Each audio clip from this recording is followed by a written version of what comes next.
Қайырлы күн баршаңызға, менің каналыма қош келдіңіздер. Бүгін сіздермен өте оңай дайындалатын батон нанның рецептісімен бөлісетін боламын.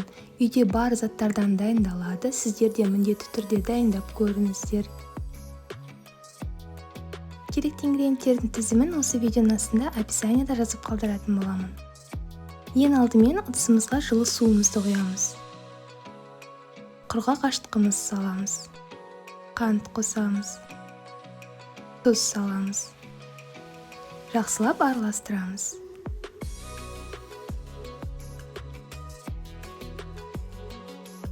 Електен өткізілген ұнымызды аз-аздан қоса отырып араластырамыз.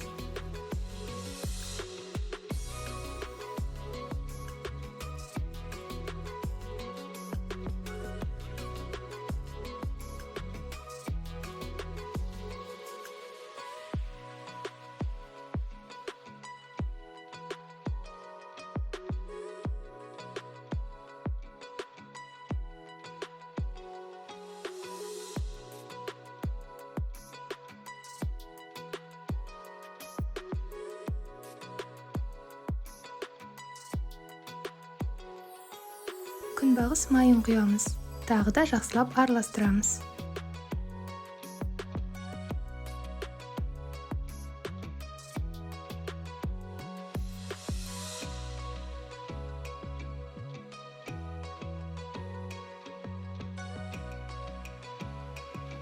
Мінекей бізде осындай өте жұмсақ қамыр дайын болды. Енді қамырымыздың бетін жауып, көтерілуге жылы жерге шамамен 40-50 минутқа қойып қоямыз. Мінекей біздің қамырымыз күшті болып көтеріліп шықты.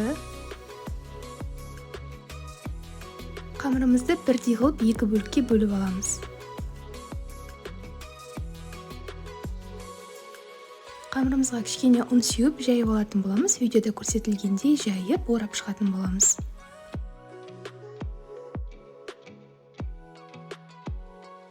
Орап алғаннан кейін орталарын, шеттерін жақсылап түйіп шығамыз.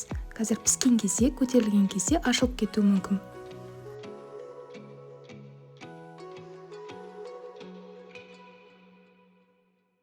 Қамырымыздың екінші бөлігінде дәл солай илеп жинақтап алатын боламыз.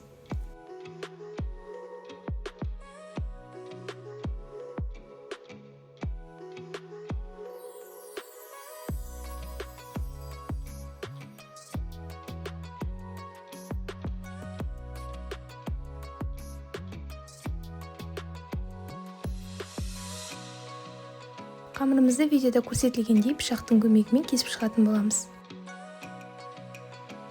Барлығын кесіп дайындап алғаннан кейін тағы да 20 минутқа көтерілуге қойып қоямыз.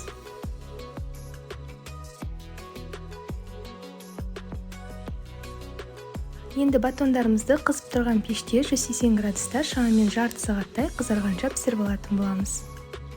Мінекей біздің нандарымыз дайын болды, күшті болып көтеріліп шықты, сырты күтірлік, іші жұмсақ болып шықты. Сіздер де міндетті түрде дайындап көріңіздер, ас болсын. Ал егер де сіздерге менің видеом ұнаса, лайк басып, комментарий жазуды ұмытпаңыздар.